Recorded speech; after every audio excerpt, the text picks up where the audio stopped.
खबर शामिल करते हैं अपने नुमाइंदे अदनान तुफैल की रिपोर्ट के मुताबिक यंग वेलफेयर सोसाइटी 40D के ज़ेरे एहतमाम स्पोर्ट्स गाला की इफ्तिताही तकरीब मुनक्किद की गई। स्पोर्ट्स गाला में हिस्सा लेने वाली क्रिकेट टीमें मारखौर MW लायंस, बख्तावर सुल्तान, जिना यूनाइटेड, कबड्डी अकाब, ककनस फुटबॉल टीमें और नियाजी क्लब, आकिफ क्लब टीमों की नुमाइश की गई। ये स्पोर्ट्स गाला डिवीजन साहिवाल किसी गांव में अपनी नौइयत का पहला इवेंट है जिसमें तमाम खेलों की नुमाइंदगी की गई।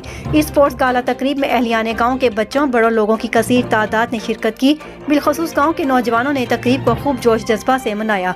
यंग वेलफेयर सोसाइटी को सालाना ऐसे इवेंट करवाने की अपील की ताकि ऐसे इवेंट के जरिए खिलाड़ी इंटरनेशनल लेवल पर चक नंबर 40D मिसाली गाँव यंग वेलफेयर सोसाइटी का नाम रोशन कर सकें।